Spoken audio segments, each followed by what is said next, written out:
Boses ng mamamayan. Gusto ko sana yung bilang estudyante. Iba't ibang opinyon ng taong bayan. Ang gusto ko talagang Ating alamin sa Kalye Survey. Hindi po. Kasi po, pag po doon kasi hindi din po naaalagaan mabuti, hindi po matitignan, gano'n.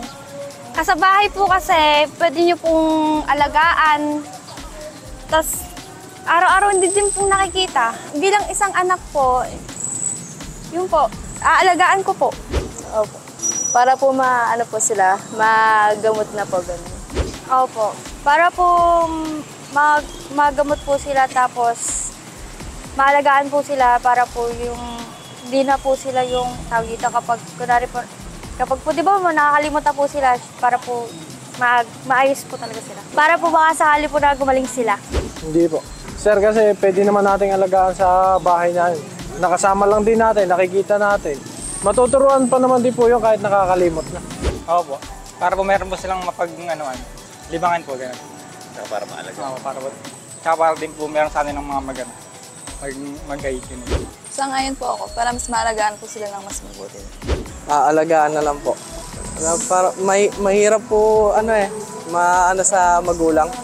Bilang isang anak po, yung hirap din ng magulang, parang ibabalik na lang din po. Sa ako na lang po mag-aalaga kasi po para po masukli ako po yung pag-aalaga sa akin ng mga magulang ko. Gaya po ng dati.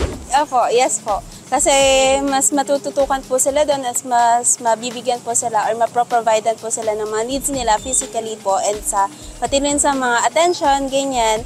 And yun nga po, mabibigyan pa sila ng maraming attention po and care sa apo. Opo, yung iba po napapabayaan na kaya yung iba po nagpapagala-gala o ganyan, nawawala bigla. So, I think mas maproprovidean po sila ng protection and care po kapag kanan. Para sa akin, okay lang po. Para sa akin, pag dinala sila sa home for the aged, may mga specialista po doon, may mga taong pwedeng tumingin sa kanila. At sa tingin ko, mas magagamot sila pag nandun sila. Hindi po. Sa akin po, hindi. Kasi pinalaki ko ng magulang ko eh.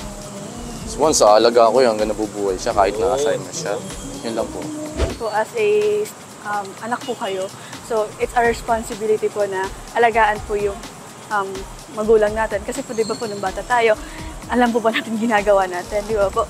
So sila po yung nag-aalaga sa atin kung paano tayo i-guide, di ba po? So as bilang kapalit po parang bayad po sa ginawa nilang tulong pag-guide sa atin. Boses ng mamamayan. Gusto ko sana yung bilang estudyante. Iba't ibang opinyon ng taong bayan. Ang gusto ko talagang Ating alamin sa Kalye Survey.